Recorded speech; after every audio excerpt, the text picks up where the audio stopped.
Hi everyone and welcome to Miss Estric Biology. In this video we are going through the whole of OCR A Module 5, Communication, Homeostasis and Energy. This is a really long video because it includes everything you need to know for this module. So if you do want to get through it quickly, don't forget you can always do times 2 speed. If you do want even more help with this, then let me share with you my OCR flashcards. These cover all the key terms and key marking points that you need to know for A-level biology OCR A, and it's a great shortcut to help you to remember those key marks to increase your overall grade. So I'll link those in the description below. But for now, let's get into it. So we begin with homeostasis then, which is the maintenance of a constant internal environment via physiological control systems. And these control systems keep body temperature, blood pH, blood glucose and blood water potential within the set limits. And this is because homeostasis involves negative feedback loops. So a negative feedback loop is the most common one that we see. And this is when a deviation from the set limits is detected in the body, and that'll be detected by a receptor, and then mechanisms are put in place to bring those conditions back within these set limits. So we can see here an example of that with regulating the body temperature. It involves the nerve system and also it often involves hormones as well. In contrast, positive feedback is actually quite rare, and this is when a deviation from the set limits triggers a response to increase the deviation from that set limit even further. So a good example to demonstrate this is during childbirth. And when the baby's head presses on the cervix, it causes the hormone oxytocin to be released.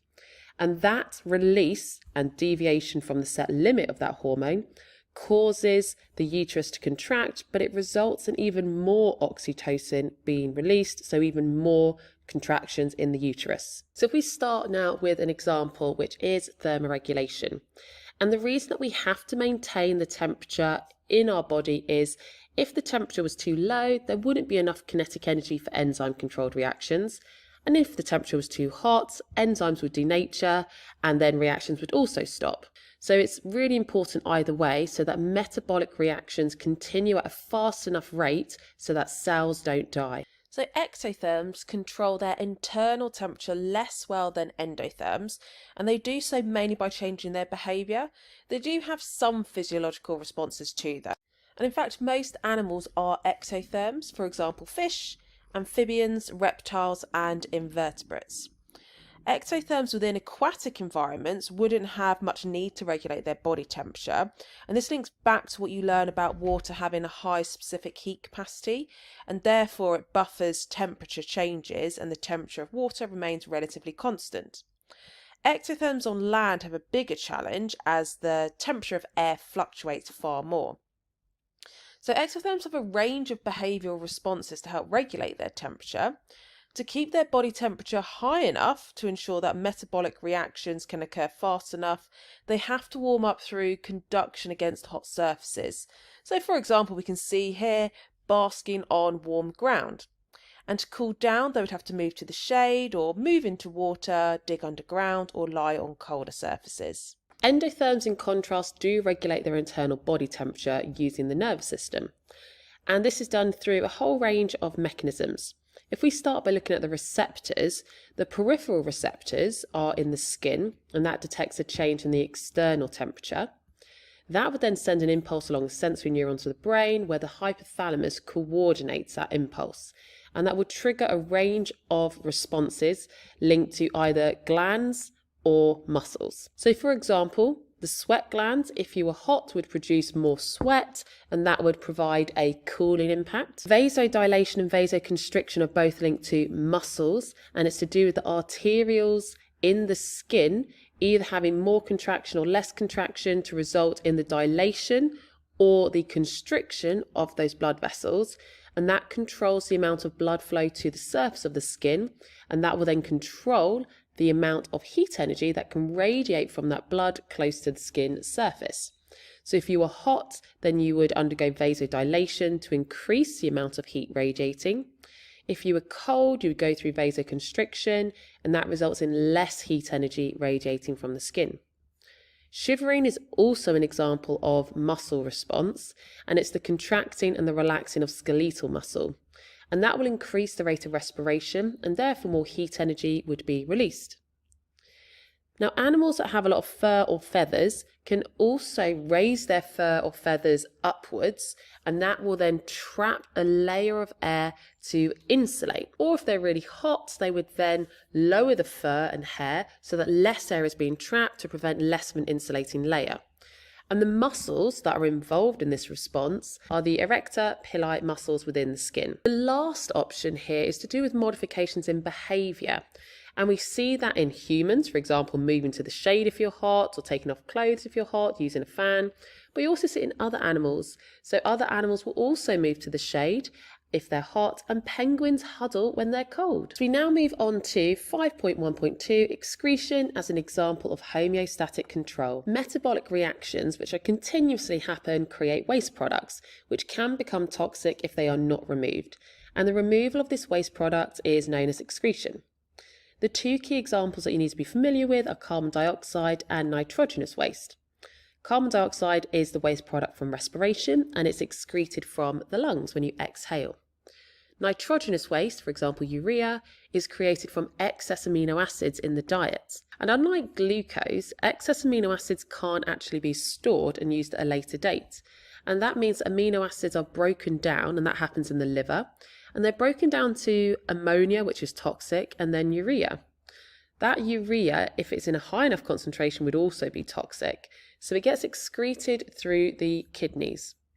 Now, mammals produce urea as nitrogenous waste, but fish produce ammonia and birds produce uric acid. So we said that the liver has a role in that formation of urea, but it actually also is involved in glycogen, where we have the glucose being stored away as glycogen, and the breakdown of other toxins, so detoxification. And in order to do this, the liver contains a range of enzymes. It's a very large organ, and it receives oxygenated blood through the hepatic artery, and the blood leaves the liver through the hepatic vein. The hepatic portal vein also supplies the liver with blood, and that is supplying blood from the digestive system. So you need to be not only aware of the functions, but the structure and the histology of the liver.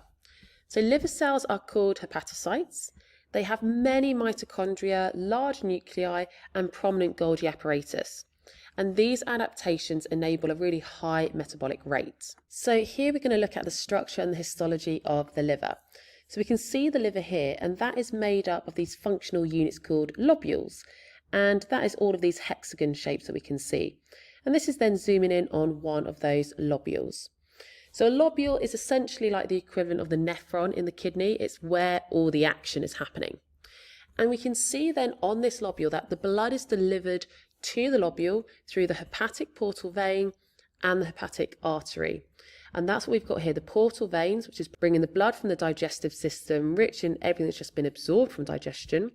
And then we've got the hepatic arteries as well, shown in red, bringing the blood as well. And then the blood that's been delivered from the hepatic artery and the hepatic portal vein is then going to mix in these vessels that we can see here, which are essentially spaces that are surrounding the hepatocytes, which are the cells of the liver. And that is where we have blood from the hepatic arteries and the hepatic portal veins mixing. So we actually have oxygenated and deoxygenated blood mixing at that point. Now it's important because the blood delivered from the hepatic artery is really highly oxygenated, and this oxygen can mix with the blood from the hepatic portal vein, so therefore we have at least partially oxygenated blood at this point. Now that is going to run through those sinusoids, past all of these hepatocytes, which we're going to look at their role shortly, and then it all drains into the hepatic vein. So all of that blood eventually drains in the hepatic vein, and then it gets transferred away. Now a little bit more then about the structure. This is showing you an entire lobule, and we're going to zoom in now on just like one segment within that lobule. And here's just one segment, and this is the outside where we have the hepatic artery, and in this case it's an arteriole. We have the hepatic portal vein leading to a venule. Now the first thing is you need to be able to identify these, and the way you can actually do that is by looking at the thickness of the wall. The hepatic arteriole will have a thicker wall compared to the hepatic portal venule. And as we said, those will be delivering deoxygenated blood from the hepatic portal venule, oxygenated blood from the hepatic arteriole, and that mixes in those spaces in the middle called the sinusoid, and that all eventually drains toward the hepatic vein. We do have a final section here shown in green, and this is the bile duct. And the way we can tell it's a bile duct and not one of the blood vessels is it doesn't have a wall, instead it is surrounded by hepatocyte cells. So let's have a look at some of this information then. To protect against disease, within those sinusoids, there are Kupffer cells. And those Kupffer cells are able to help destroy any pathogens that might enter. So they're a bit like macrophages and engulf those foreign particles. The hepatocytes, which are the cells that make up the liver, which are shown in grey in this image, they produce bile. And they'll be using the products from breaking down old blood and blood cells to do that. The bile is first secreted from those hepatocytes into spaces called canaliculi, for plural, or for singular, a canaliculus. And we've just got one here, so this is our canaliculus. And the bile is produced in the hepatocytes, secreted into this canaliculus, and then it drains and moves down into that bile duct. And from the bile duct, it will then go to the gallbladder where it is stored. Just a quick interruption here with a 2025 edit on this bullet point here, where you can see I've added in more details. So you also need to know that they are macrophages, engulfing any pathogens that may have entered through the blood delivered by the hepatic portal vein, which came from the digestive system.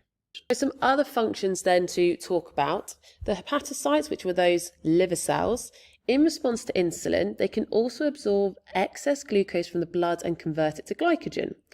In response to glucagon, the hepatocytes will hydrolyze glycogen back into glucose and release it into the blood. Detoxification also happens here, and this is the neutralization and breakdown of unwanted chemicals such as alcohol, drugs, hormones, and toxins produced in metabolism. As we've already said, many metabolic reactions produce toxins, and the liver contains enzymes that can break those down into non-toxic substances. Finally, the ornithine cycle, which is the urea cycle, is also occurring here, and this is how specifically the waste substance urea is produced from ammonia, which we'd already mentioned is what excess amino acids are broken down into. And this will then be ready to transport that urea to the kidneys for excretion. So excess proteins from our diet, as we said earlier, cannot be stored, and instead they go to the liver to be deaminated. And deamination is when the amine group is removed from the amino acids, and that is what converts it into ammonia. Ammonia is highly toxic, which is why it has to be converted to urea before it's then transported in the blood to be released. Urea is also toxic, but only in very high concentrations, which it shouldn't be in, because when the blood gets to the kidney, the urea is filtered out. Now that leads us into the kidney. This is responsible for the excretion of that urea, the nitrogenous waste, and also osmoregulation, which is the process of controlling the water potential of the blood. In this case, it's the renal artery that supplies the kidney with blood to be filtered. And we can see that here shown in red. There's our renal artery entering. And the renal vein is going to be taking that filtered blood away. Kidneys are made up of 3 distinct layers. We have the cortex, the medulla, and the pelvis. The cortex is the dark outer layer that contains many capillary networks carrying blood from the renal arteries to the nephrons. The medulla is this section here, and that contains the nephrons. The pelvis, which is shown here in yellow, is where the urine collects before leaving the kidney and travelling to the ureter. So if we focus then on the structure of the nephron, you have 2 kidneys, and we just looked at the structure of those kidneys, and within the medulla you have millions of nephrons. And the nephrons are the structures within the kidney where the blood is filtered, and then useful substances are reabsorbed back into the blood. The blood is filtered here to remove waste, but to selectively reabsorb useful substances back into the blood. So in terms of the structure, we have the Bowman's capsule, which is on the outside of the glomerulus, and that is where ultrafiltration occurs. That then leads into the proximal convoluted tubule. And we're going to look at how glucose is reabsorbed after it's been filtered at that point. We then have that leading into the loop of Henle, And here sodium ions are actively transported out of the ascending limb, which is the one going up, into the medulla to create a lower water potential. And then water is then going to be moving out by osmosis from the descending limb of the loop of Henle, as well as it will continue to move out from the distal convoluted tubule and also the collecting ducts. And that's all due to water potential gradients. So eventually any remaining liquid in the collecting duct, that goes on to form the urine. And that liquid will contain water, dissolved salts, urea, and other substances such as hormones. So in a little bit more detail, we said that the ultrafiltration is happening in that Bowman's capsule, or the renal capsule. And that is because within that capsule, there are lots of blood vessels, which we call the glomerulus. And blood enters through an afferent arteriole, and that splits into lots of smaller capillaries, making up that glomerulus. Because you are going from a wider diameter arteriole into smaller diameter capillaries, that creates a high hydrostatic pressure of the blood.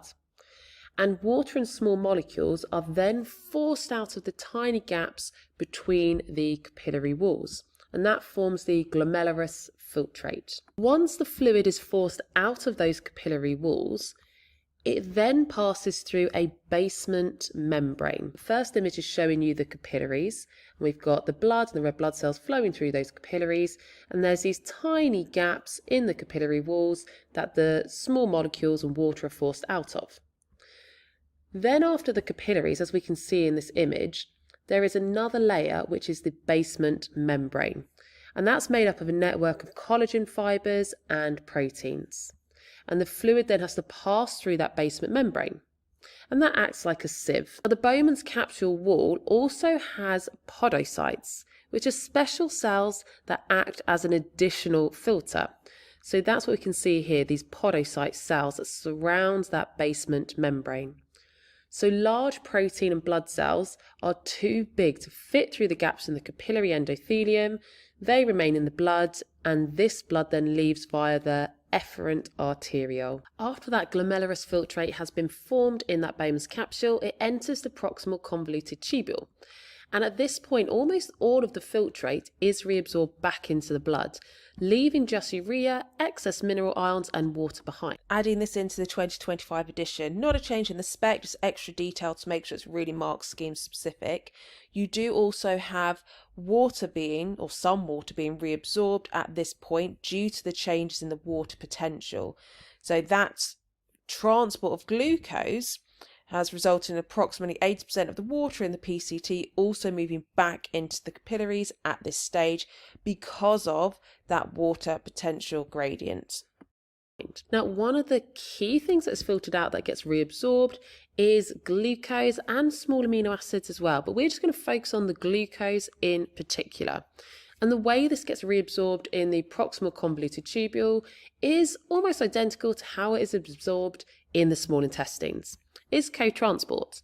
So the concentration of sodium ions within these epithelial cells of the proximal convoluted tubule cell is decreased as sodium ions are actively transported out of that cell and into the blood capillaries. Now, due to the concentration gradient of the sodium ions in that PCT cell compared to the lumen of the PCT, that results in the sodium ions being able to move down their concentration gradient into the cell by facilitated diffusion. But this happens through a co-transporter protein, and glucose is co-transported in with those sodium ions. And in this way, any of the glucose that was forced out in ultrafiltration that is now in this glomerular filtrate in the lumen of the proximal convoluted tubule, it gets reabsorbed into the proximal convoluted tubule cell, and then by facilitated diffusion it will enter the bloodstream. And in that way, almost all of the glucose is reabsorbed from the filtrate back into the blood. And that's important because glucose is not a waste product, it is needed for respiration, and if there's too much of it, it can be stored in the liver as glycogen. So now that filtrate will enter the loop of Henle. And the loop of Henle plays a key role in maintaining a sodium ion gradient and therefore water being reabsorbed. So the filtrate passes into the loop of Henle, and it's going to enter first of all the descending limb, which in this image is shown on the right hand side. Sometimes you might have an image where you don't have this overlap in the tubes, so therefore it appears on the left hand side. But the key thing is it's connected to the PCT and the tube goes down first, so that is the descending loop of Henle. That then leads into the ascending limb of the loop of Henle. And mitochondria in the walls of the cells provide energy to actively transport sodium ions out of the ascending limb of the loop of Henle. So lots of sodium ions are being actively transported out, and as a result, this space in the medulla, there'll be an accumulation of sodium ions, and that lowers the water potential of the medulla compared to the water potential in the filtrate. So that then means that as more of that filtrate is passing down the descending limb, the water from that filtrate is going to diffuse out by osmosis into this interstitial space in the medulla. And that water, once it's in the medulla, will then be reabsorbed back into the capillaries. At the base of the ascending limb, some of the sodium ions are transported out by diffusion, as there's now a very dilute solution, as the solution surrounding the loop of Henle is now quite dilute because of all the water that is moved out by osmosis. A 2025 edit here, just making it really clear that you're actually maintaining a sodium and chloride ion gradient, not just a sodium ion gradient. So the information we just went through, exactly the same, except you have sodium and chloride ion gradient enabling the absorption, and you get the accumulation of sodium and chloride ions outside the nephron in the medulla, which is what lowers the water potential. So that filtrate now will enter the distal convoluted tubule. And due to all of those sodium ions that have been actively transported out of the loop of Henle, when the filtrate reaches the top of that loop of Henle, it's very, very dilute when it enters the distal convoluted tubule. So that filtrate moves into the distal convoluted tubule, and this section of the medulla is actually very concentrated. So there is a very low water potential on the outside of the distal convoluted tubule. And therefore, even more water is going to diffuse out of the distal convoluted tubule and out of the collecting duct. That water will then be reabsorbed into the blood. Another 2025 edit here, same concept as it was on the previous slide. You've got to say due to the sodium and chloride ions, not just sodium ions here. So anything that remains in the collecting duct then goes on to form urine. So that is how the kidneys filter the blood, but the kidneys also have a role in regulating the water potential of the blood. And this involves negative feedback and also the brain. The hypothalamus within the brain, which we can see here, detects changes in water potential. And that is because of receptors that are found in this location called osmoreceptors. If the water potential of the blood is too low, water moves out of those osmoreceptors by osmosis and it causes them to shrivel. And that stimulates the hypothalamus to produce more of the hormone ADH. So the hypothalamus constantly produces ADH, but it will produce more of that hormone if the water potential of the blood is low. If the water potential of the blood is too high, water will enter those osmoreceptors by osmosis, and that stimulates the hypothalamus to produce less ADH. So the hypothalamus is where the hormone is produced, but that hormone is then transported to the posterior pituitary gland, and it's from there that it is released into the blood. The ADH will then travel through the blood to its target organ, which is the kidney. ADH, or antidiuretic hormone, will bind to complementary receptors that are only located in the kidney, specifically on the cells in the distal convoluted tubule and the collecting duct. When it binds, it activates the enzyme adenyl cyclase, and that makes cyclic AMP or CAMP. This activates an enzyme which causes vesicles containing proteins, known as aquaporins, to fuse with the membrane, and those aquaporins are channel proteins that allow water to be transported from the collecting duct or the distal convoluted tubule back into the blood. So as a result, the membrane becomes more permeable to water and more water will leave to be reabsorbed into the blood. So that's what we can see happening here with those aquaporins. And as we said, that causes more water to leave the nephron from the distal convoluted tubule or from the collecting duct to be reabsorbed back into the blood in the capillaries. And that means that the urine that remains in that collecting duct will be more concentrated and there'll be a lower volume. So if we just quickly summarize then this negative feedback, we've got the water potential of the blood increases, meaning there's too much water in your blood. That's detected by osmoreceptors in the hypothalamus. The hypothalamus will then release less ADH, which is released by the posterior pituitary gland into the blood. That hormone will then bind to the receptors on the cells in the DCT and the collecting duct walls. That means there'll be less of that hormone attaching to the DCT and collecting duct walls, so fewer aquaporins are embedding, so the walls are less permeable to water. That means less water is reabsorbed back into the blood and instead it remains in the urine, so you have larger volumes of dilute urine and that brings your water potential back to the normal set limits. In contrast, if you don't have enough water in your blood, that means the water potential of the blood has decreased. That will be detected by osmoreceptors in the hypothalamus and cause an increase in the release of ADH from the hypothalamus, and that will mean more of that hormone is released by the posterior pituitary gland into the blood. That causes the DCT and the collecting duct walls to become more permeable to water. More water is reabsorbed into the blood and less is lost in the urine. And that then brings our water potential back within its normal levels. Now, urine can actually be used for diagnosing a range of things. The fact that urine is composed of substances filtered out of the blood is why it can be used for this. So it can be tested for diabetes, pregnancy, the presence of anabolic steroids, and also other drugs. Pregnancy test uses monoclonal antibodies to detect the presence of the human growth hormone, which is produced by pregnant women. A monoclonal antibody is a single type of antibody that can be isolated and cloned. So in our pregnancy test, which we can see over here, at point A, we have a urine sample, and there is an absorbent piece of paper at the end of the test. So the absorbent end of the pregnancy test is absorbed in the urine. That urine is then absorbed and it moves up the pregnancy test. And at position B of the pregnancy test, we have a mobile monoclonal antibody. And that monoclonal antibody is complementary in shape to the human growth hormone, which you only produce if you're pregnant. So in this case, the person is pregnant and the human growth hormone is in the urine and it binds to those mobile monoclonal antibodies, which have a coloured dye attached to them.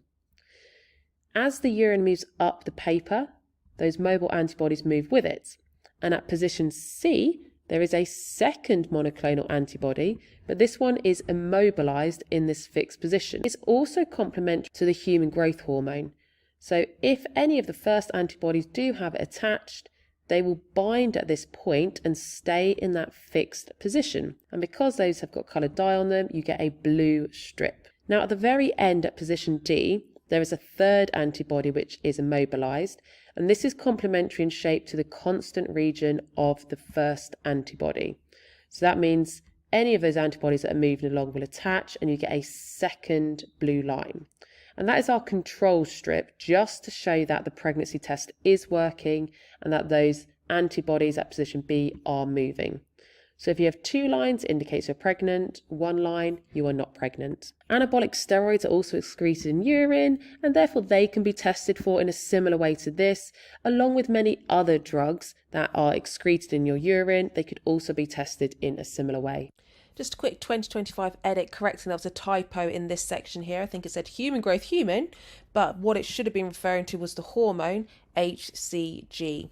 So that is the hormone that is present in the urine of pregnant women that is tested for using these monoclonal antibodies.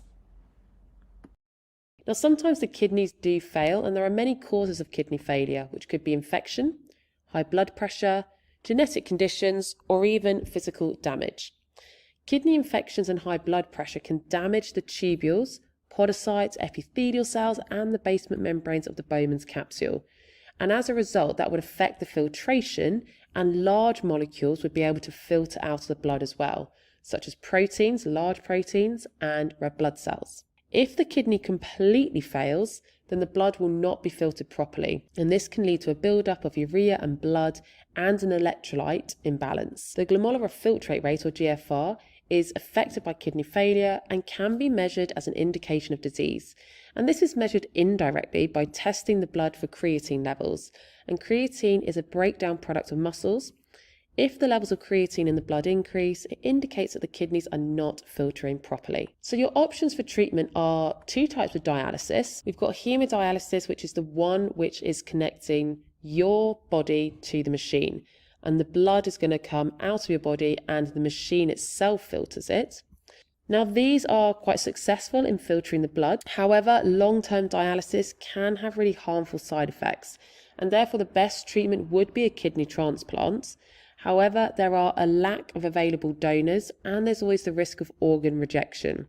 So if you do have a kidney transplant, you would have to be on immunosuppressant drugs for life to reduce the risk of rejection. And because you're on immunosuppressant drugs, you are more at risk of getting ill from infections. The other thing to be aware of is most transplanted kidneys are only going to work for about 10 years. So you might then have to have a second organ transplant. Then we move on to communication involving neurons and the nervous system. So we'll start by looking at the neurons. The nervous system is made up of billions of neurons, and these can be categorized into sensory, relay, and motor neurons. All three have some common features. They all have a cell body which contains the organelles found in a typical animal cell, including the nucleus. They also have proteins and neurotransmitters which are made in the cell body. Dendrons carry the action potential to surrounding cells, and they all have an axon, which is a conductive long fibre that carries the nerve's impulse along the motor neuron. You also need to be aware about myelinated neurons, and a myelinated neuron has a Schwann cell which wraps around the axon to form a myelin sheath. And that's what we can see here. The yellow is representing that myelin sheath. And that is a lipid, and therefore it does not allow charged ions to pass through it. So in that way, it prevents the conduction of the electrical impulse. There are gaps between these myelin sheaths, and these are called the nodes of Ranvier.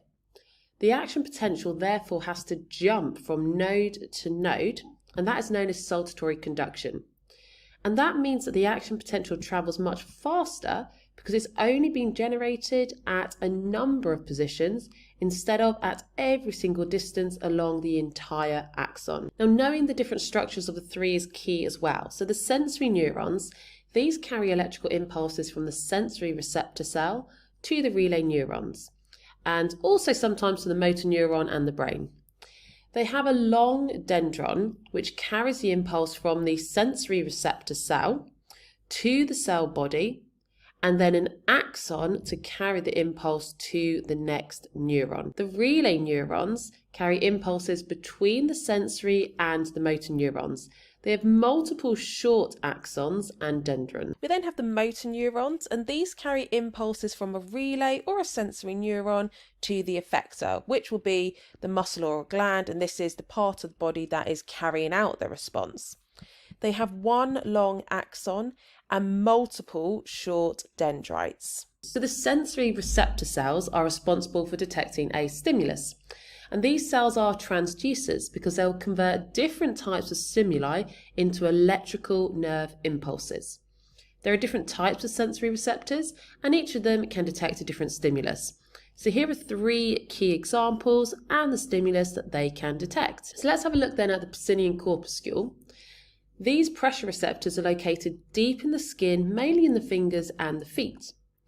The sensory neuron in the Pacinian corpuscle has a special channel protein in its plasma membrane. So that's what we're looking at here.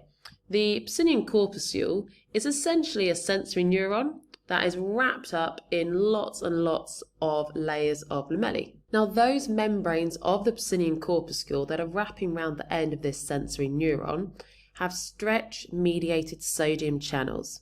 So these are protein channels embedded within the membrane that will open when there is pressure applied and therefore stretching the membrane.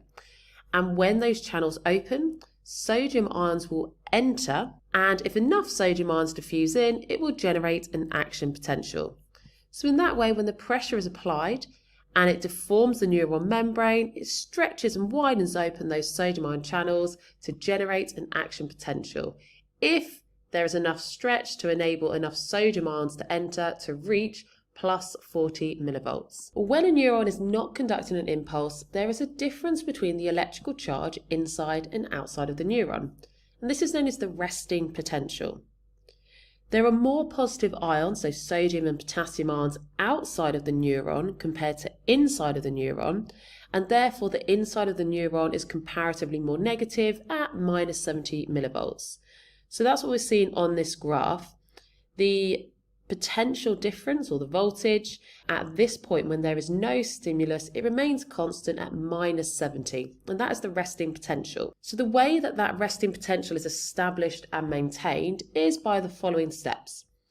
It's maintained first of all by a sodium-potassium pump, and that's shown here in purple, and this involves active transport and therefore ATP.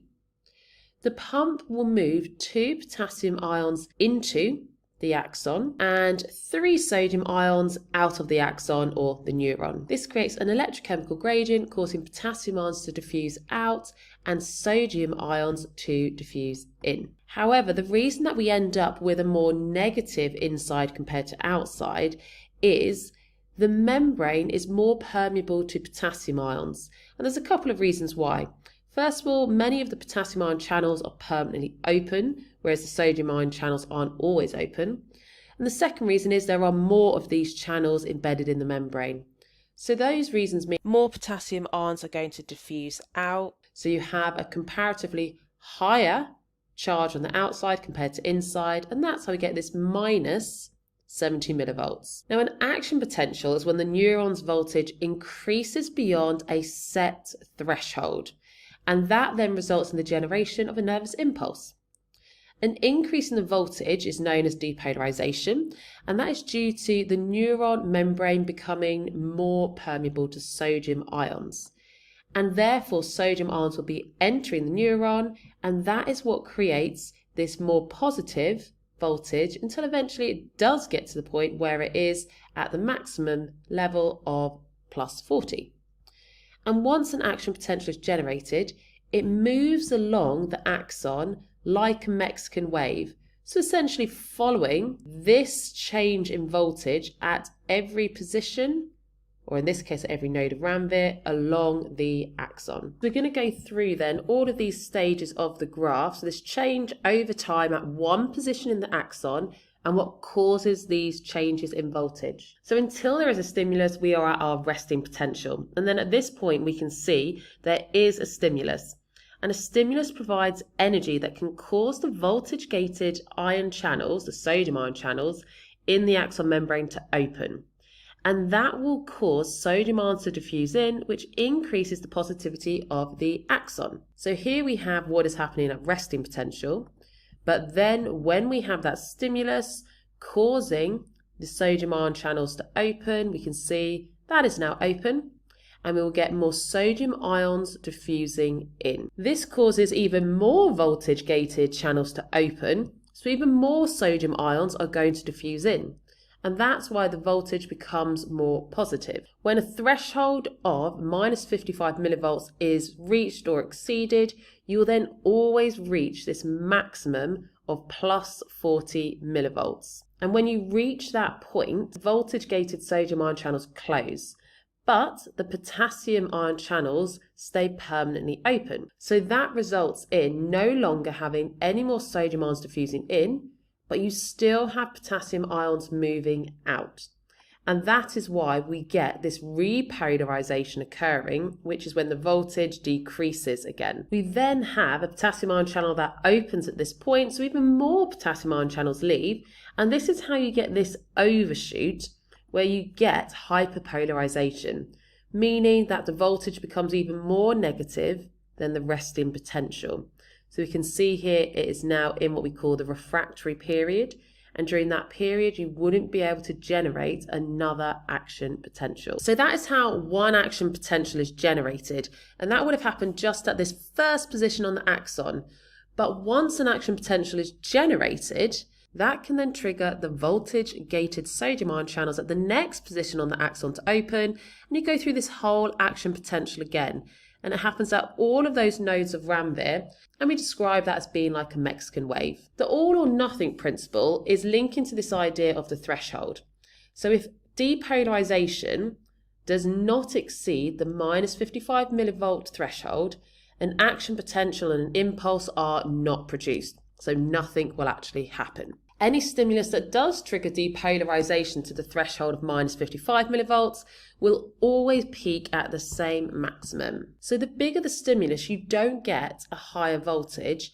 Instead, it's the frequency of these action potentials occurring that will increase.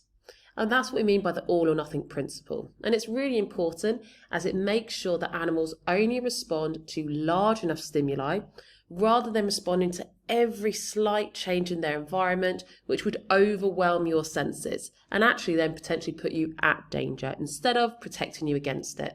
We saw the refractory period within that action potential, and after an action potential has been generated, the membrane enters that refractory period when it can't be stimulated again. And that's because those sodium channels are recovering and can't be opened. Now, this is important for 3 reasons. Number 1, it ensures that discrete impulses are produced. An action potential cannot be generated immediately after another, and this makes sure that each is separate and you can respond to each one individually. It also ensures that action potentials travel in one direction, and this stops the action potential from spreading out in 2 directions, which would prevent a response from happening. And number 3, it limits the number of impulse transmissions, and that's important to prevent an overreaction to a stimulus. So the action potentials are what travel along the axon of a neuron, but there are gaps between these neurons called synapses. And at this point, the action potential can't jump across, and instead neurotransmitters have to diffuse across this gap, the synaptic cleft, to then generate a new action potential in the next neuron. So let's have a look at this whole process of how it happens.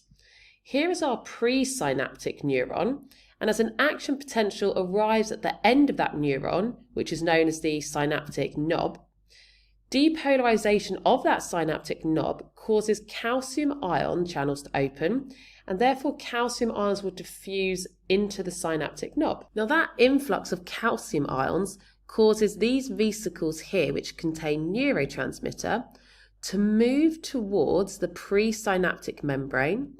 They then fuse with the membrane, and that causes the release of the neurotransmitter into this gap, which is known as the synaptic cleft. Because the neurotransmitter is only released from the presynaptic neuron, we then have a really high concentration on this side of the synaptic cleft compared to the other.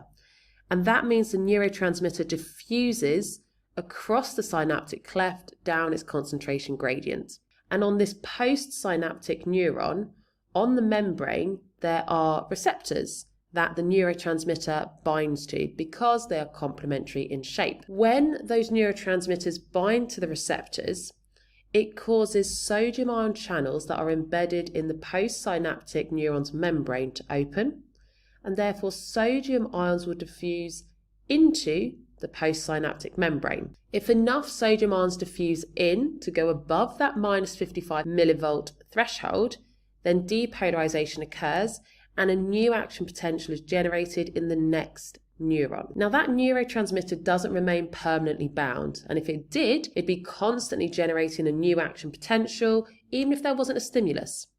So for that reason, there are enzymes within the synaptic cleft that are able to break down the neurotransmitter, causing it to be released, and the neurotransmitter then gets reabsorbed and recycled. So this is unidirectional. The neurotransmitter is only released from the presynaptic neuron, therefore it moves down its concentration gradient, and there are only receptors on the postsynaptic neuron. So that is what makes sure it's unidirectional. Now, an example of this is a cholinergic synapse. It's exactly that process that we went through, but you just need to be aware of the fact that the neurotransmitter is called acetylcholine, and the enzyme that breaks down the acetylcholine after it's bound to the receptor is acetylcholine esterase. and that will hydrolyze the acetylcholine into choline and acetate. Those get reabsorbed and can be reused again. Now, we did say that it's only going to generate an action potential in the postsynaptic neuron if you reach the -55 threshold. And to make sure that happens, summation is involved. And summation is this rapid buildup of neurotransmitter in the synapse to help generate that action potential. And there's two types. We have spatial and temporal. Spatial summation is when you have multiple different presynaptic neurons all converging at one postsynaptic neuron. And collectively, they'll release enough neurotransmitter to bind to enough receptors to generate an action potential in the postsynaptic neuron. Temporal summation is when you just have one presynaptic neuron next to one postsynaptic neuron. And the repeated stimulation of that presynaptic neuron will over time add up to enough neurotransmitter to exceed the threshold. Some synapses are inhibitory though. So an inhibitory synapse causes chloride ions to enter instead of the sodium ions. And it can also cause potassium ions to move out. This makes the membrane potential even more negative, so it can be at about -80 millivolts. So your postsynaptic neuron will go into hyperpolarization, and therefore it's really unlikely that an action potential would occur because you would need even more sodium ions to move in to reach that -55 millivolts. We next move on to hormonal communication. And for this, we need to look at the endocrine system. And this is made up of endocrine glands, and it's responsible for the hormonal communication. Endocrine glands secrete hormones, and those are then transported in the blood, where they will then bind to receptors on the target cells of the target organs. And we can see here a selection of the different organs that make up the endocrine system. So a hormone is a chemical messenger transported in the blood. Hormones have widespread and longer lasting effects compared to the nervous system response. And hormones could be steroids, proteins, glycoproteins, polypeptides, amines, and tyrosine derivatives. Steroid hormones are lipid soluble, and they can diffuse across the cell surface membrane into their target cell to bind to a receptor often located within the cytoplasm. So for example, estrogen. Non-steroid hormones are insoluble in lipids and therefore cannot diffuse across the cell surface membrane. Instead, they bind to complementary shaped receptors on the surface membrane of the target cell, for example, insulin. This binding to a receptor causes a cascade of responses within the cell, and that is how the hormone causes a response. So if we have a look at the adrenal glands as an example of an endocrine gland, humans have two, and they're located on the top of each kidney. Adrenal glands are made up of adrenal cortex and the adrenal medulla, and that is then surrounded by a capsule, which is the outer layer. The adrenal cortex and the adrenal medulla sections both secrete hormones. So let's have a look at these two sections. The adrenal cortex is controlled by hormones secreted by the pituitary gland, located in the brain. There are three types of hormones that the adrenal cortex can secrete, which are these three just listed here. The adrenal medulla is controlled by the nervous system. When the sympathetic nervous system is stimulated, it causes the release of adrenaline, which can increase heart rate and raise blood glucose concentration, and noradrenaline, which increases heart rate, causes pupils to dilate, widens the airways in the lungs, and narrows the blood vessels in non-essential organs to create a higher blood pressure. A 2025 edit here, and that is just making you aware of the roles of these three hormones as well. So we've got cortisol, for example, that regulates the carbohydrate metabolism. We've got aldosterone, which controls iron reabsorption in the kidneys and blood pressure. And lastly, the androgens regulate sexual characteristics and cell growth. Next, we have a look at the pancreas. So this is a gland located behind the stomach. It releases hormones to control blood glucose levels and enzymes for digestion, functioning as an exocrine gland. Most of the pancreas is made up of the exocrine tissue secreting amylase, proteases, and lipases. There are small regions of endocrine glands amongst the exocrine tissue, and these are called the islets of Langerhans. The islets of Langerhans are made up of alpha cells and beta cells, and the alpha cells secrete glucagon, and the beta cells secrete insulin. Quick 2025 updates to make it really mark scheme specific. You do need to know the name of the acinar cells, which are the examples of the exocrine tissues, and they secrete the amylases, proteases and lipases. And this takes us into the control of blood glucose concentration. The amount of glucose in your blood will increase after ingesting food containing carbohydrates or drinks containing carbohydrates, and it decreases following exercise or if you haven't eaten anything containing carbohydrates in a period of time. Important update here for being mark scheme specific. Throughout all of these slides coming up on blood glucose concentration, you do need to use the phrase blood glucose concentration, not blood glucose levels, to get the mark. So bear that in mind. If I say at any point in those slides blood glucose levels, make sure that you have it written down as blood glucose concentration. To control the blood glucose concentration, the pancreas is one of the key organs. It detects changes in the blood glucose levels. The islets of Langerhans will then release insulin and glucagon to bring it back to its normal level. Insulin is released when glucose levels are too high in the blood, and it causes a decrease in blood glucose levels. Glucagon, on the other hand, is released when blood glucose levels are too low, and it causes an increase in blood glucose levels. Adrenaline is released by the adrenal glands when your body anticipates danger, and this results in more glucose being released from the hydrolysis of glycogen in the liver. So if you have a look at this negative feedback response, your blood glucose levels would increase after eating a carbohydrate-rich meal. This would be detected by the beta cells in the islets of Langerhans in the pancreas. The beta cells will then release insulin. We're going to go through how insulin then causes changes, but essentially the shorthand is liver cells will then become more permeable to glucose, and enzymes are activated to convert glucose to glycogen. That will then remove glucose from the blood and store it as glycogen in the liver cells. And as a result, your blood glucose levels decrease and go back within the normal limit. Now, alternatively, maybe you've just done lots of exercise and the glucose has been used up for respiration, so your blood glucose levels have now decreased. This is detected by the alpha cells in the islets of Langerhans in your pancreas. Alpha cells will then release glucagon, and the adrenal glands will release adrenaline. We'll have a look at what the second messenger model is shortly, but that will occur and activate enzymes to hydrolyze the glycogen within the liver cells back into glucose. That will then be released into the blood and increase your blood glucose levels back within the normal limit. So if you do want to draw out or write down this flow diagram to help you to remember it, here's one that you can screenshot where you've got the actual key terms added in as well to show you which stages are glycogenesis, gluconeogenesis and glycogenolysis as well. So if we have a look at the control of insulin secretion, when there is a normal blood glucose concentration, the potassium ion channels within the cell membrane of the beta cells remain open, maintaining that minus 17 millivolt resting potential. If the blood glucose concentration increases, glucose enters the cell via glucose transporter. That absorbed glucose is used in respiration to make ATP, which binds to the potassium ion channels. This causes them to close and no more potassium ions can diffuse out of the cell, resulting in depolarization. The depolarization causes voltage-gated calcium ion channels to open, so calcium ions enter.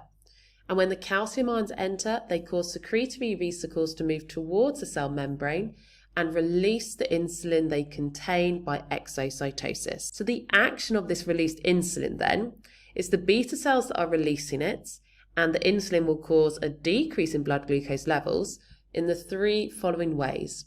It will attach to receptors on the surface of target cells, which would be your liver cells. This changes the tertiary structure of the channel proteins embedded within the membrane, resulting in more glucose being absorbed by facilitated diffusion. More of those protein channels are also incorporated into the cell membrane so that more glucose is absorbed from the blood into the cells. And lastly, the binding of the insulin to the receptor activates enzymes involved in the conversion of glucose to glycogen. And this results in glycogenesis in the liver. So this here is just showing you part of that idea. We've got the insulin bound to the receptor on the cell surface membrane. The binding causes the vesicles which contain the glucose channel proteins to move towards the cell surface membrane. They will then fuse with the membrane and you then get more of these channel proteins embedding. Let's take a look then at the action of glucagon.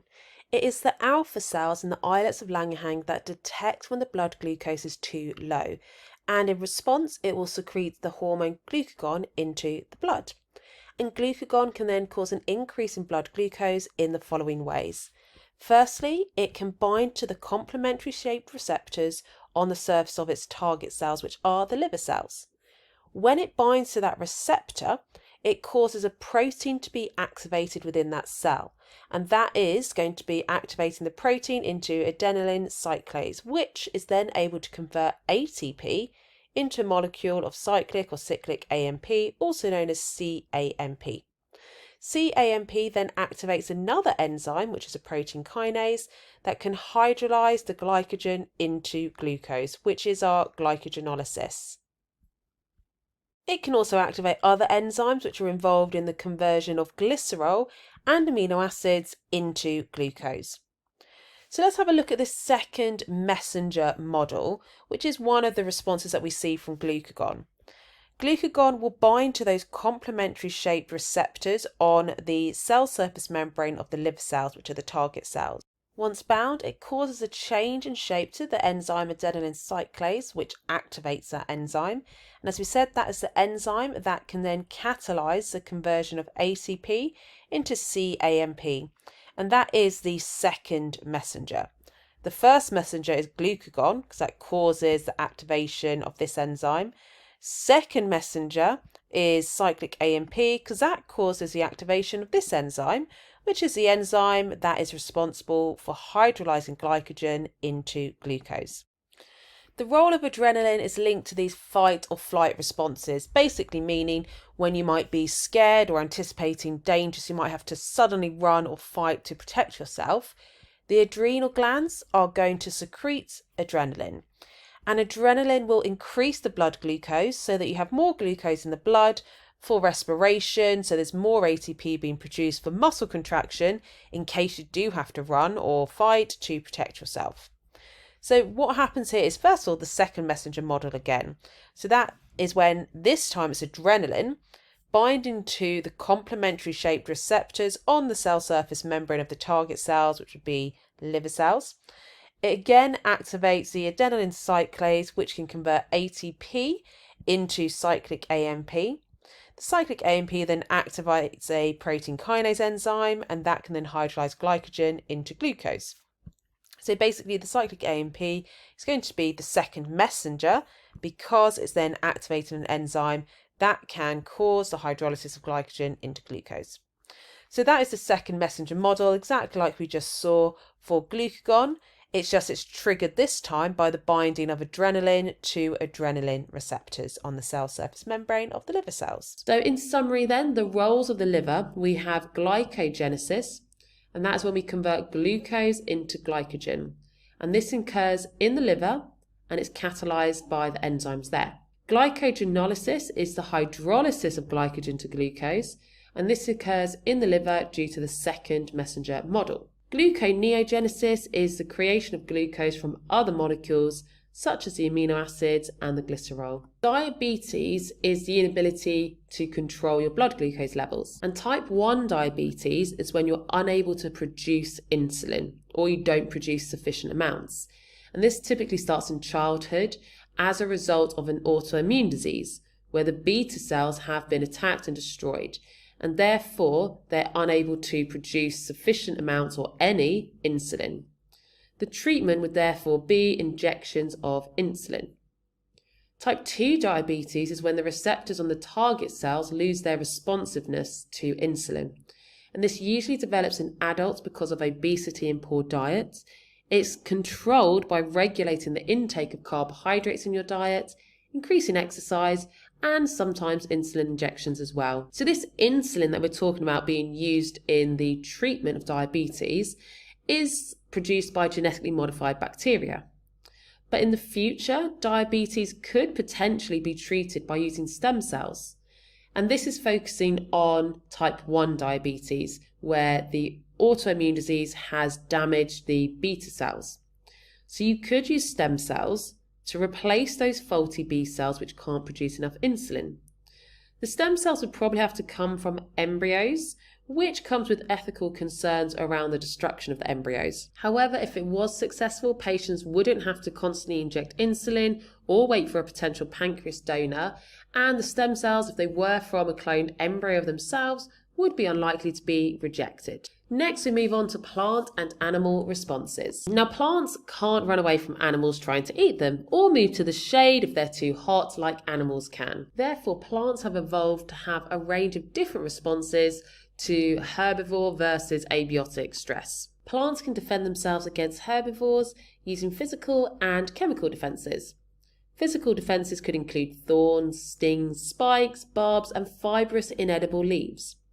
Chemical defenses include tannins, alkaloids, and terpenoids. Alkaloids are nitrogenous bitter-tasting chemicals, and alkaloids affect the metabolism of herbivores, resulting in death.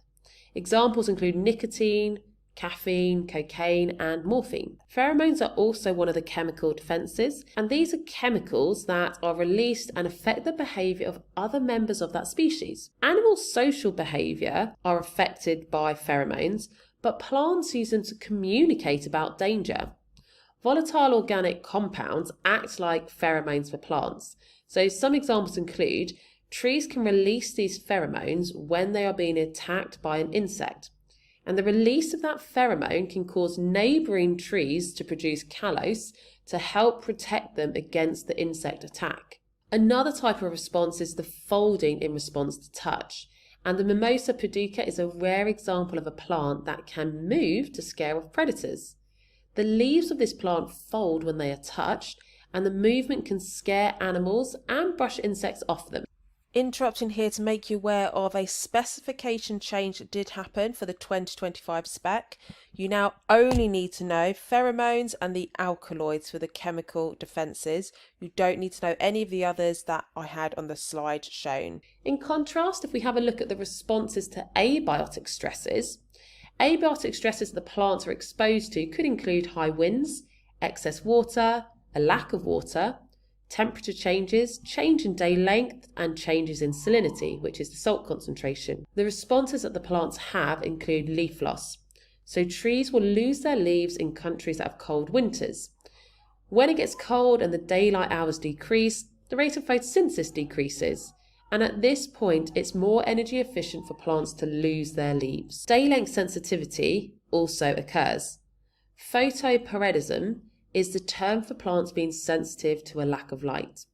Plants are sensitive to how long it's dark for, and when they detect the dark periods are shorter, when there is longer daylight hours, it will cause the leaves to bud and flowers will bloom after winter. Next, we look at abscission, and this is when light levels decrease in autumn and winter. Ethene switches off genes for enzymes that digest and weaken the cell at the abscission zone.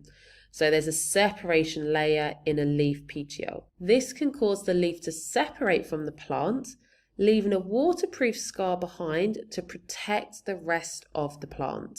Some plants also contain chemicals which act as a natural antifreeze, and this is what prevents the cytoplasm from freezing when it's really, really cold. There is also stomatal control, and this is when the stomata can open and close in response to different stimuli. The evaporation of water out of the stomata provides a cooling effect to the plant, and that opening and closing of the stomata can be controlled by the hormone ABA in response to temperature stress. Tropisms is another example of responses in plants, and in this way the plants respond via growth in response to a stimulus. They can be positive or negative. Positive is when the plant would be growing towards the stimulus. Negative is when it grows away from the stimulus. And they tend to respond to light, gravity, and water stimuli. Tropisms are controlled by specific growth factors, and one key example is IAA. IAA is a type of auxin that can control cell elongation shoots and inhibit the growth of cells in the roots. It's made in the tip of the roots and the tip of the shoots, but it can diffuse to the other cells. An edit I want to make you aware of here is, for the OCR exam board, they actually prefer you to say auxin rather than IAA. So I've explained in those slides, but you can screenshot this slide to make your notes from, and then also this one where it's been corrected to say auxin, so using the word auxin instead of IAA for OCR. So if we have a look at phototropisms in the shoots first of all, light is needed for the light-dependent reactions in photosynthesis. So it's important that the plant is able to have as much exposure to sunlight as possible. So the plant will grow and bend towards the light, and this is positive phototropisms. The way that this happens is, in the shoot tip, IAA is produced, and in shoots, exposure to IAA causes cells to elongate and therefore plant growth. The IAA can diffuse to those other cells and cause the growth in the other cells as well. But if you have unilateral light, meaning from one direction rather than equally distributed, the IAA will diffuse to the shaded side. And that's what we can see here. When the sun is now, or the light source is on this side, it causes the IAA to diffuse to the shadier side. And that means the cells on that side will elongate more, grow more, and that's how we get this growing and bending towards the light source. The opposite is happening in roots.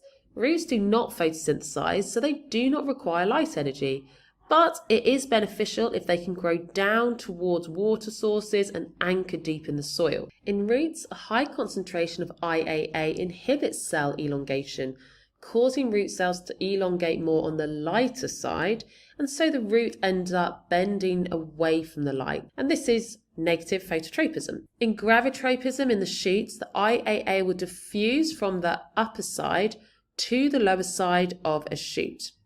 If a plant is vertical, this causes the plant cells to elongate and the plant grows upwards.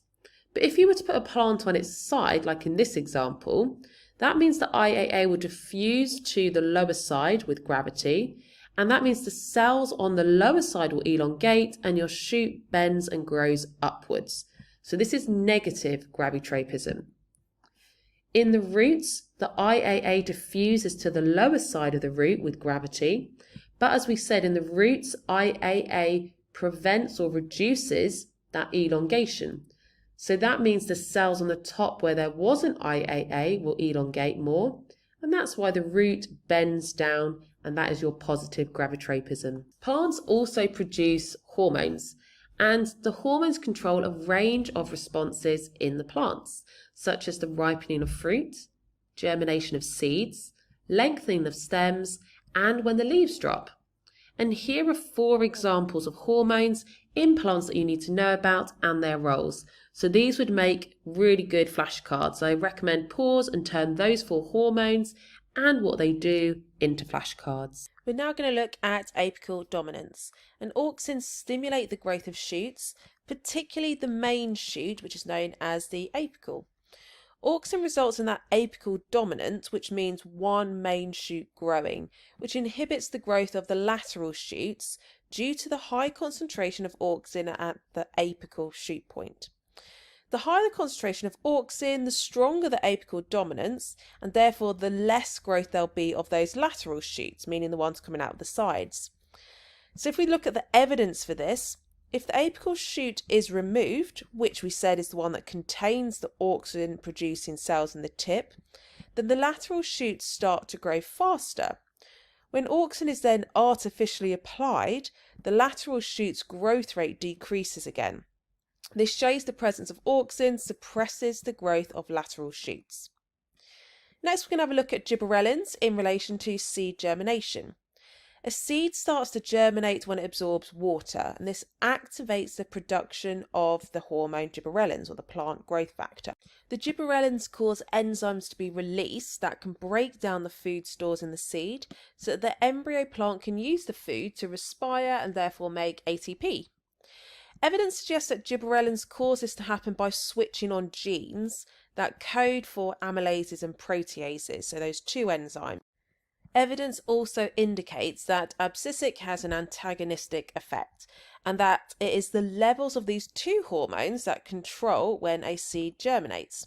So here's the evidence. There are experiments that have been conducted using mutant plant varieties which do not have the gene that codes for the gibberellins. the mutant plant seeds did not germinate, but when they were then exposed to an external source of gibberellins, the seeds did germinate. The other experiment then is using gibberellin biosynthesis inhibitors, which also showed that plants were unable to make gibberellins, or when they were unable to make the gibberellins, their seeds did not germinate. And when these plants were then given gibberellins, the seeds did then germinate. Gibberellins also have a role in stem elongation. So they are a collection of hormones that help plants grow by stimulating elongation in the stem. The higher the concentration of gibberellins, the more elongated the stem will become. So the evidence for this is that dwarf varieties of plants have very low levels of gibberellins, and this is often due to a mutation in a gene involved in the synthesis pathway of the gibberellins. Scientists have also experimented by treating these dwarf varieties with an external source of gibberellins, and that did then result in them growing to the same height as the non-dwarf varieties. There's also horticulturists and farmers that apply gibberellins to shorter plants to stimulate plant growth. So this knowledge then of the plant hormones has been used commercially. For example, ethene is used to control the ripening of fruits. Unripe fruits can be picked and transported whilst they're still firm, and then sprayed with ethene before it's sold so that they then do ripen up. You also have rooting powders which are used to encourage the growth of new roots from plant cuttings, and auxins are also used in those rooting powders for this. And lastly then, the auxins have also been used as weed killers. You can spray auxin over weeds, which causes them to grow so quickly that their stems give way and the weeds end up breaking and dying. Next, we move on to animal responses, and that takes us to the mammalian nervous system, which is made up of the peripheral nervous system and the central nervous system. The peripheral nervous system includes the receptors, sensory and motor neurons, and the central nervous system is the coordination centre, which includes the brain and the spinal cord. The nervous system can be categorised into the autonomic or the somatic nervous system. The autonomic nervous system works constantly and subconsciously. This includes activities such as digestion, which you have no conscious control over. The somatic nervous system is consciously controlled. This is voluntary and is when you decide to move, for example, when you choose to stand up. The human brain is made up of billions of neurons and it coordinates responses. The key structures that you need to know are the cerebrum, the cerebellum, the medulla oblongata, and the hypothalamus and the pituitary gland, which we came across those two earlier in this video. The cerebrum is the largest part of the brain, and it's the outer layer, sometimes known as the cerebral cortex. It's made up of many folds and it splits into two hemispheres. The functions range from controlling conscious thoughts, language, intelligence, personality, and high-level functions and memory. The cerebellum, which is the part towards the back that looks like a mini cauliflower, is responsible for coordinating movement, muscles, and balance. The medulla oblongata is just above the spinal cord, and it's the centre of control of unconscious activities, such as breathing and heart rate. The hypothalamus is the small part of the brain responsible for homeostasis, such as temperature and water balance. The pituitary gland is a small lobe structure known as the master gland because it secretes many hormones to coordinate several responses, such as the estrous cycle and osmoregulation. Just interrupting on this slide to let you know that I've added in some extra details here from the mark schemes that came out this year. So here you have some extra details, so screenshot and use this slide for the extra details that they're after now for the 2025 spec for that level of detail. A reflex is a type of animal response, and it's a rapid, automatic response to protect you from danger. In a reflex arc, there are only 3 neurons. You'd have a sensory neuron, a relay neuron, and a motor neuron. And because you've only got 3, that means you'd only have 2 synapses. So what makes it rapid is the fact there are only 2 synapses, and the synapses slow down the speed because it involves the diffusion of the neurotransmitters. As there's no conscious decision involved, the response is also rapid and it prevents the brain being overloaded with situations to decide responses. Once the stimulus is detected by the receptor, An impulse is passed along the sensory neuron to a relay neuron. The relay neuron passes the impulse onto a motor neuron, which is connected to an effector. For example, if the stimulus is a hot object, the effector would be a muscle in your hand or your arm, and the response would be for the muscle to contract to move you away from that danger.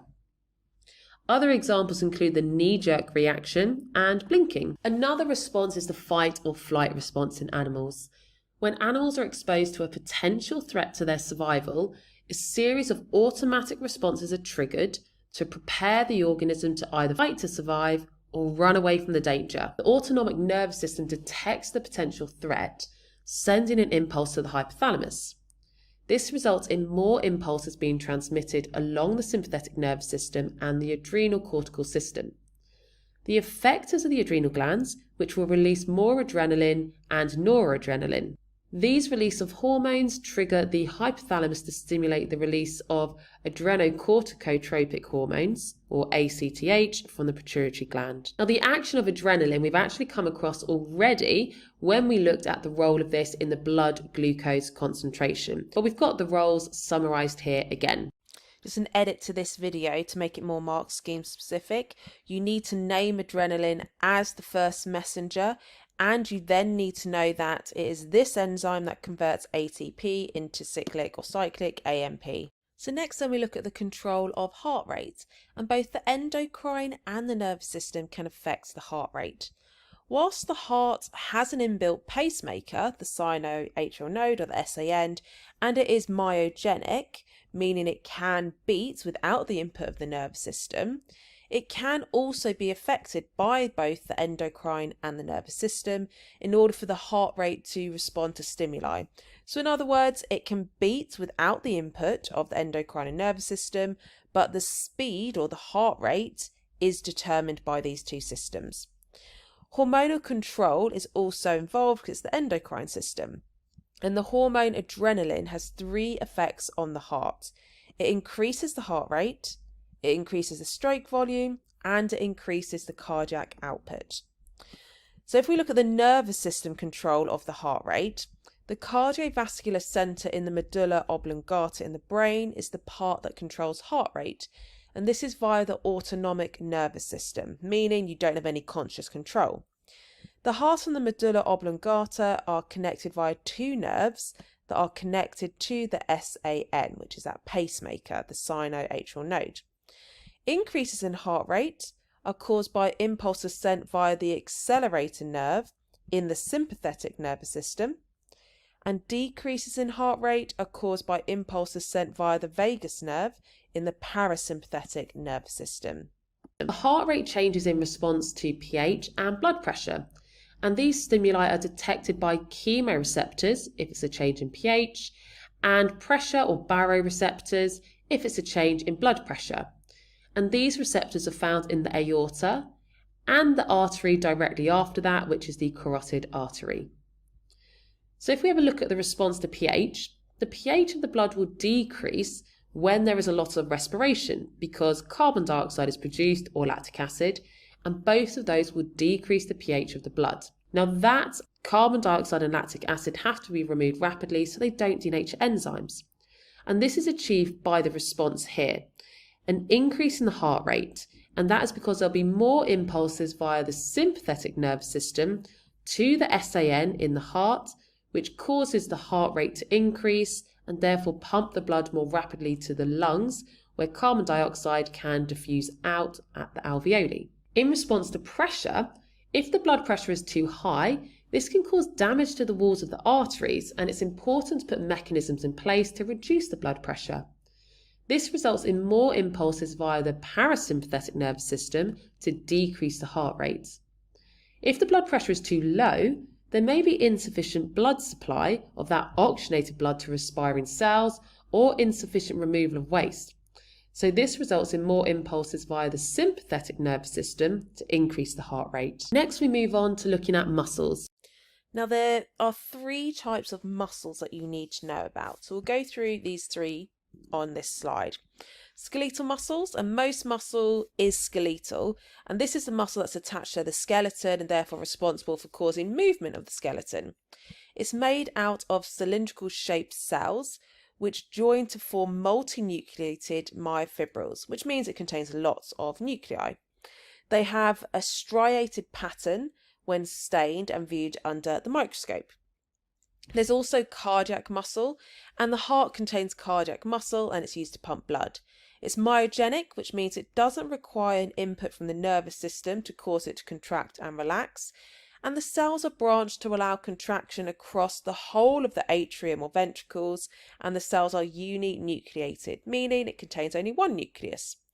They have a striated pattern when stained under the microscope as well. Lastly, we have the involuntary, or also known as smooth muscles. This is the muscle that lines organs and blood vessels, and by contracting and relaxing, it causes the movement of the contents of an organ or the blood vessel. Examples include controlling the diameter of the arteries, arterioles, bronchi and bronchioles, as well as controlling the size of the pupils and peristalsis in the digestive system. These cells are also uninucleated, meaning there's only one nucleus, spindle-shaped, unstriated, stained and viewed under a microscope. A neuromuscular junction is where we have a neuron meeting the muscles, which would be acting as your effector in the response arc. You might need to know differences between the neuromuscular junction and the cholinergic synapse. There are many similarities because you still have this same idea of the neurotransmitters being released, but some of the key differences are the neurotransmitter is binding to receptors on the muscle fibers rather than on the postsynaptic neuron. The other differences are written out here, and this would make quite a good flashcard to summarise these differences between your neuromuscular junction and your cholinergic synapse. This is a 2025 update where I have actually added quite a bit more detail to this text box for you to be aware of.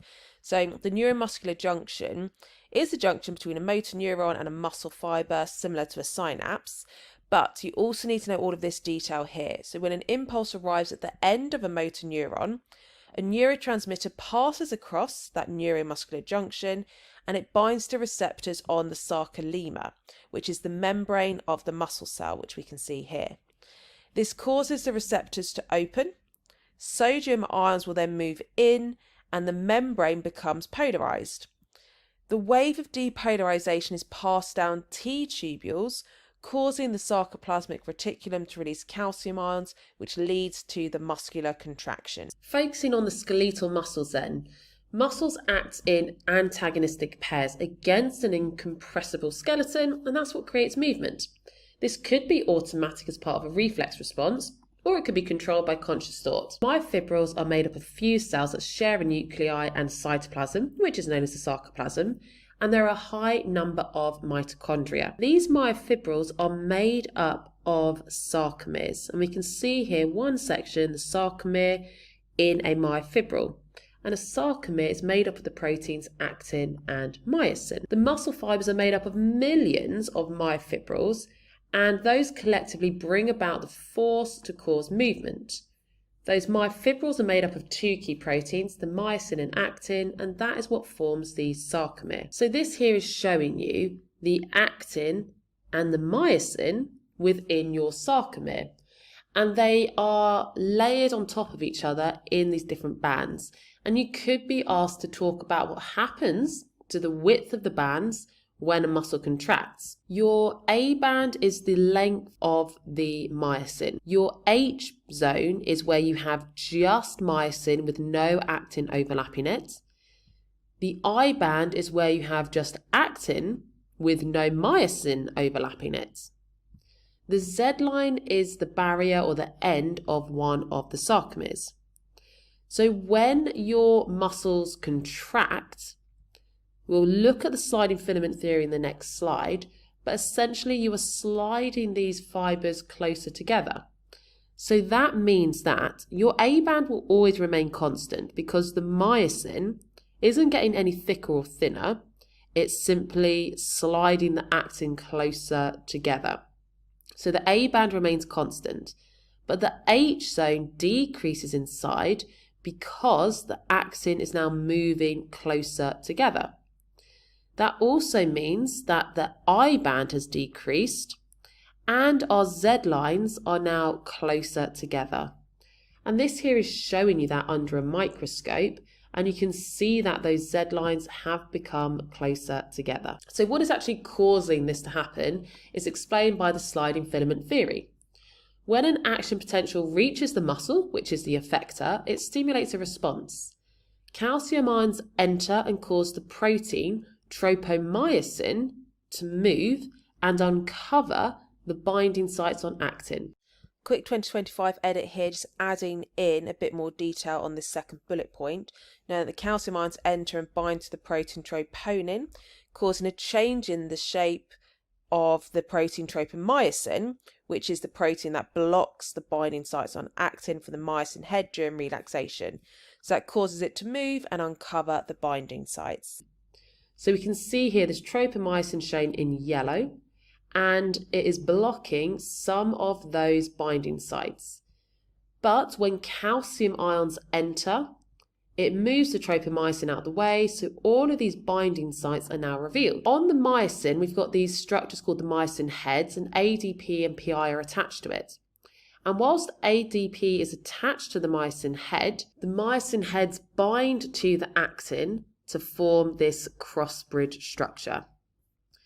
That binding creates this angle and tension, and as a result, the actin filament is pulled and slides along the myosin. And in doing so, the ADP molecule is released. An ATP molecule then binds to the myosin head, and that causes it to change shape and detach from the actin. Within the sarcoplasm, there is an enzyme ATPase, which is activated by the calcium ions to hydrolyze that ATP back into ADP and PI. And that releases enough energy for the myosin head to return to its original position. This entire process continually repeats, sliding the actin closer and closer together, which is your muscle contracting. And that will continue to happen as long as calcium ions are being released by the sarcoplasm, which means that the tropomyosin is being moved out the way. The role of ATP and phosphocreatine in this are important also. Active muscles need a high concentration of ATP, and that is because of their role in the sliding filament theory. The chemical phosphocreatine, which is stored in muscles, assists this by providing the phosphate to regenerate ATP from ADP. We next move on to photosynthesis, and we start by looking at the structure of a chloroplast. So your chloroplast is a double membrane-bound organelle, and within that we then have these thylakoid membranes that are highly folded and form these stacks called a granum, or grana for plural. And those thylakoid membranes have lots of photosynthetic proteins such as chlorophyll embedded within them, and also electron carrier proteins which are used in the light-dependent reactions. There's also the stroma, which is the fluid centre which contains the enzymes involved in the light-independent reactions. The inner and outer membranes, just like other plasma membranes, control what can enter and leave the organelle. So looking at chlorophyll in a bit more detail, chlorophyll is located in the photosystems on the thylakoid membrane, and those are the proteins embedded within the membrane. And chlorophyll is a mix of different proteins that can absorb a range of wavelengths of light. There are 5 key closely related types of pigments, but chlorophyll A is the most abundant. Below are the other types that you need to know about. So chlorophyll A, which is bluey green and in all plants, but there's also chlorophyll B, carotenoids, xanthophylls, and phaeophytins. The reason that it's an advantage to have a range of pigments is they each absorb a slightly different wavelength of visible light, and this maximizes the spectrum of visible light that gets absorbed, and therefore overall it increases the amount of light energy absorbed. And that is what this graph over here demonstrates. Here we've just got chlorophyll A and B represented, showing you the wavelengths of light that they absorb, and which ones must be reflected because there is a low absorption rate. So that means all of this visible light is being reflected and wasted. By having multiple additional pigments, that would increase the wavelengths of light that are absorbed. This is an edit here that I'm adding in for OCR to be mark scheme specific. You only need to know these 4 types of pigments, not 5. So these are the 4 that are needed for the OCR exam board. So chlorophyll B, xanthophylls and carotenoids are known as the accessory pigments and are all embedded in the thylakoid membrane to form a light harvesting system. The light harvesting system is where light energy of different wavelengths is absorbed, and this energy is then transferred to the reaction centre. The reaction centre is where chlorophyll A is stored, which is the primary pigment, and it is where the light-dependent reactions occur in photosynthesis. The light harvesting system and the reaction centre make up a photosystem. Now, all of these photosynthetic pigments that we've discussed can be isolated using chromatography, for example, thin layer chromatography or TLC. The pigments are added to a TLC plate, which is placed in a solvent. The solvent dissolves the pigments, and the more soluble the pigment is, the further up the plate it will move. This can be converted into an RF value, and that can then be used to compare with known RF values for particular pigments to be able to identify which pigments you have in your sample. And you'd use this formula here to work out the RF value. So now let's have a look at the actual reactions, starting with the light-dependent stage. This is the first stage of photosynthesis and involves harvesting energy from light. The purpose of this stage is to harvest that light energy, use it to split water, and then it's resulting in the creation of ATP and reduced NADP. And those two molecules are needed in the light-independent reactions. So the light-dependent stage happens on the thylakoid membrane, and it involves 4 key steps: non-cyclic photophosphorylation, cyclic photophosphorylation, photolysis or photolysis, and chemiosmosis. So non-cyclic photophosphorylation, this involves the 2 photosystems, photosystem 1 and photosystem 2. Photosystem 2 is the first of the 2 photosystems to be used. Here you'll have pigments which will absorb the light with a wavelength of 700 nanometers. Photosystem 1 is then used, and it has pigments that can absorb light with a wavelength of 680 nanometers. So that energy, that light energy that is absorbed, causes electrons from within the reaction centers to be excited and released. So this light energy that is absorbed in that photosystem 2, it will then cause electrons from the chlorophyll to be excited and released. They'll be released from photosystem 2. You'll also have some being released from photosystem 1, and those electrons then move along the proteins embedded within the thylakoid membrane, and that is your electron transport chain. As those electrons move along, it results in energy being released, and that is going to link to what we're talking about in chemiosmosis in a couple of slides' time. But ultimately, it results in the production of ATP.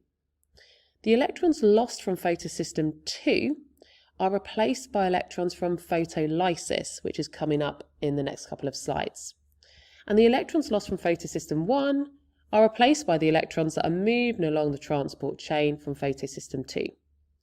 At the very end of the electron transport chain, which we can see here, those electrons are picked up along with protons by NADP to form reduced NADP or NADPH. That reduced NADP and ATP made in this process are then needed in the light-independent reactions.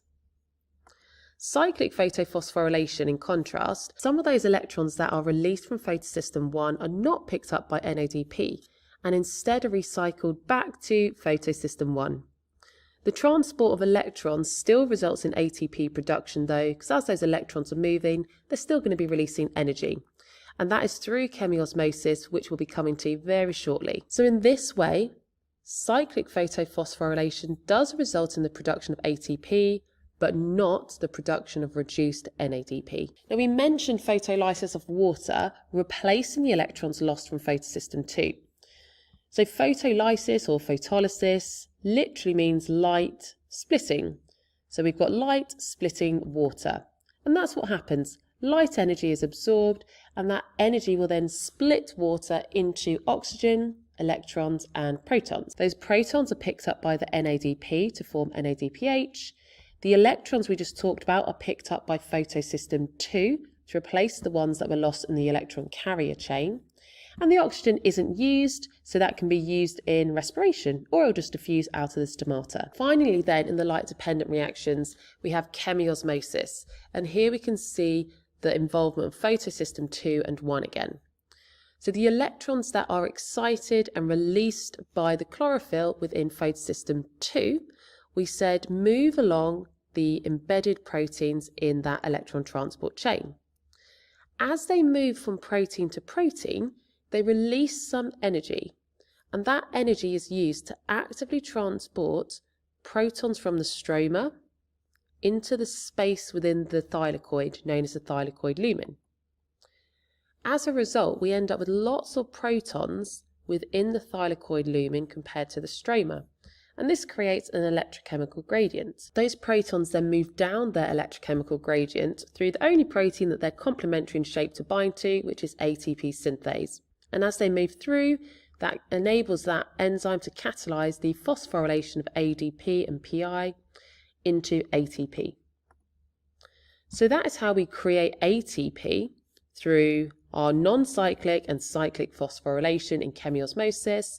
And then finally, that reduced NADP, at the end of that electron transport chain, the electrons and the protons that have returned are picked up by NADP to make our reduced NADP or NADPH. So next we move on to the light-independent reactions, and this is also known as the Calvin cycle.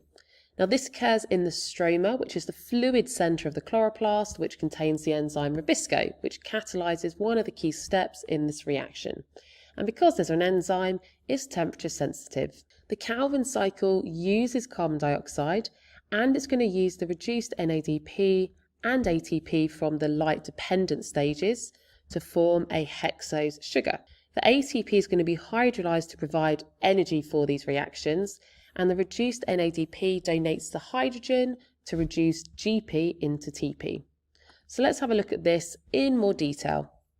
We start off by seeing how the ribisco is involved, and carbon dioxide enters the cycle by reacting with a 5-carbon compound represented by these 5 yellow circles, and carbon dioxide and RUBP react together to form 2 molecules of GP, catalysed by ribisco.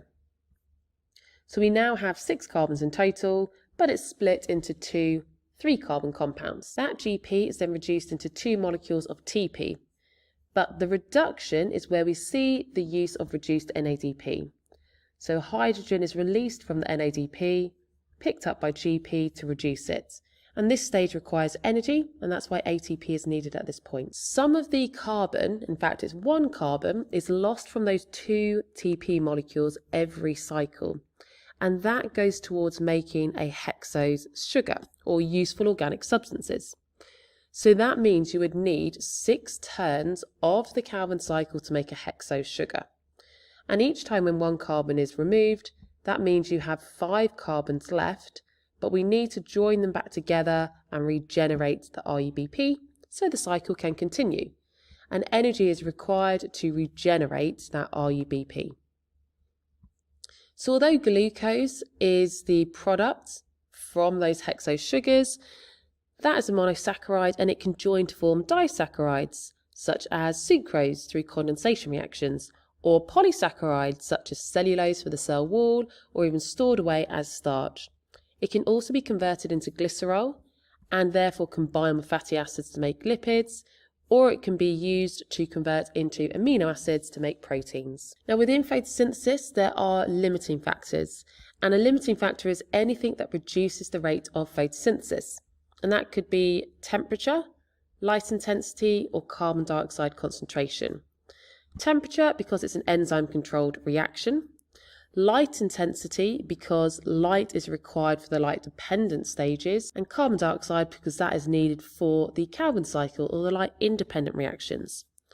Now light intensity and carbon dioxide at high enough levels, the rate plateaus because at that point there'd be something else limiting the rate of reaction. Whereas temperature, because it's due to enzymes, you'll get this increase in rates. But then if it gets too hot, the enzymes denature and the rate would drop back down to 0 or to a much lower rate. Quick 2025 edit, and that's just here the addition of water stress as well as a limiting factor, which means a lack of water. So here are the effects of those limiting factors. Carbon dioxide is a reactant in the light independent stage, and therefore the concentration affects the rate. If there's a low concentration of carbon dioxide, that means there'll be less carbon fixation within that Calvin cycle. So the levels of RUBP will build up. Less carbon fixation will then prevent GP and TP being made, so their levels will decrease. Next up, we will look at water stress. This will cause abscisic acid to move to the guard cells, closing the stomata to prevent water loss by transpiration. This will then prevent carbon dioxide entering the stomata by gas exchange, and there'll be less carbon fixation. So again, we'll get levels of RUBP will build up, and we'll have lower levels of GP and TP.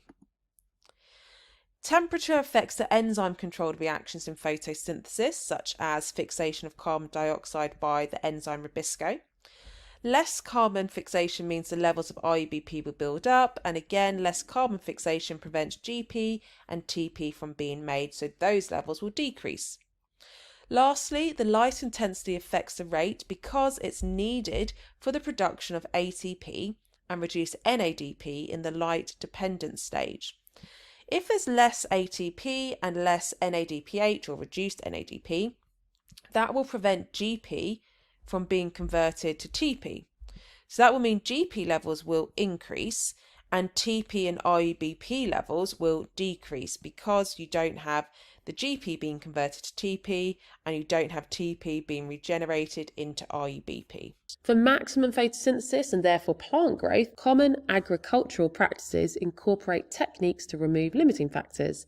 And that could range from using artificial lighting to maximise the light intensity, or heating, or even burning fuels to get more carbon dioxide. But the extent to which each technique is used needs to be considered in terms of profit. Because if the extra growth from paying for all of these conditions does not exceed the cost, then it's not cost effective. Finally, we move on to respiration. So ATP is a molecule that you learned about in the biological molecules topic earlier on in the course, but you now need to know it in a context. So you might be asked to put in a context, so for example, state the uses of ATP made in respiration in bacteria cells or liver cells, for example. So you need to learn a list, just like the one we've got here, to be able to select which one of those uses would be appropriate for the particular question you might be given. So we've got movement. ATP can be used to provide the energy for movement, for example, muscle contraction or movement of a flagella in bacteria.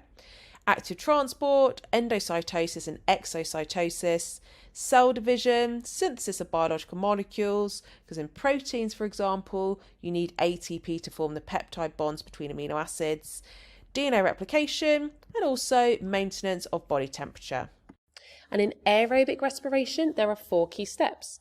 Glycolysis, which happens in the cytoplasm of the cell, link reaction, which happens in the mitochondrial matrix, the Krebs cycle, which happens in the mitochondrial matrix, and oxidative phosphorylation, which happens on the inner membrane of the mitochondria, which is also known as the cristae.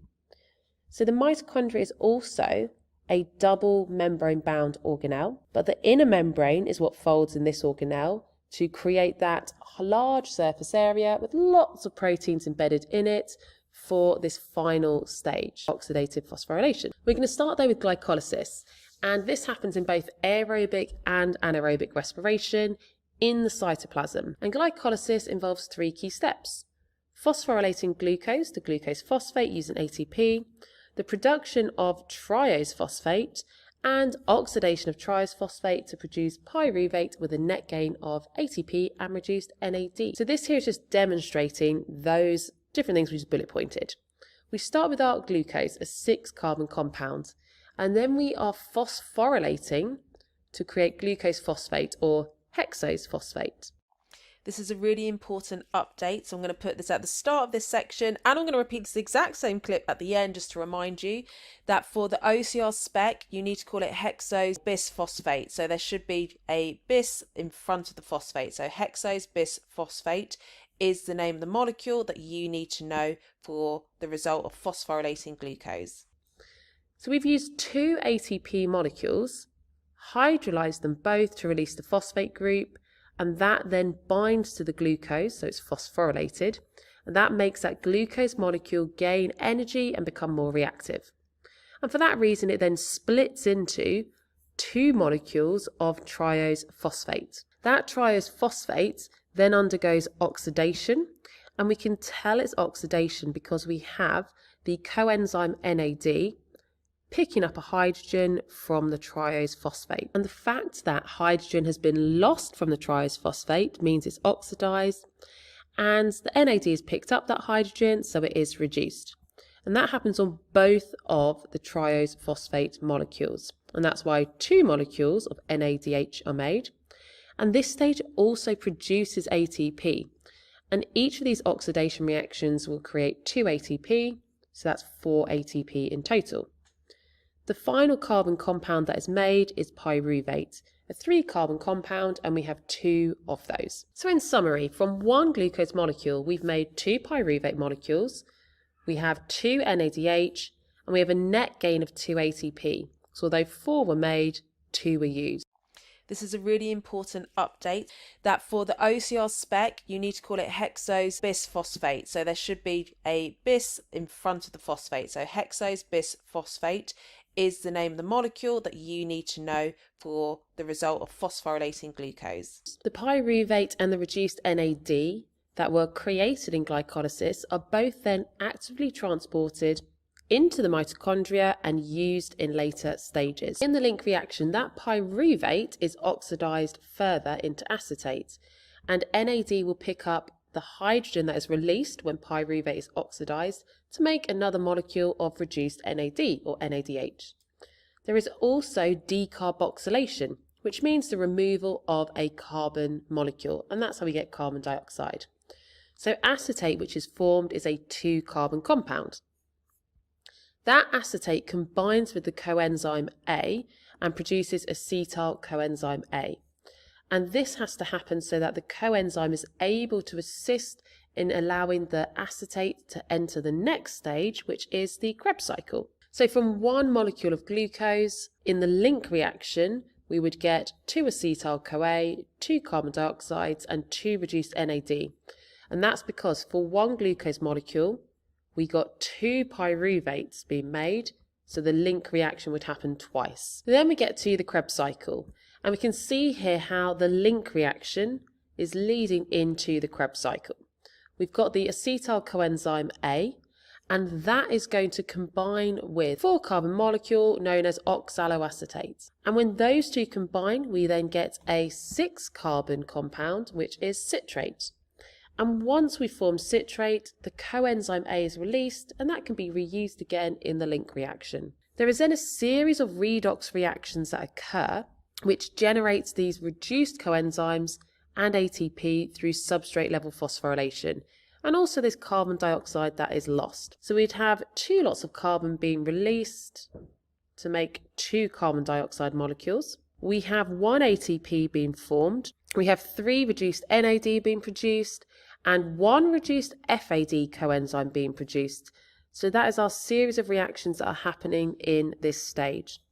There are actually quite a lot of intermediates. So for example, you would have a 5-carbon compound, and then another carbon dioxide would be released, and then you get the 4-carbon compound, but you don't actually need to know all of the intermediates in this stage, rather all of the products that are coming out of the cycle. So in one cycle, we create 3 reduced NAD, 1 reduced FAD, 1 ATP, and 2 carbon dioxides.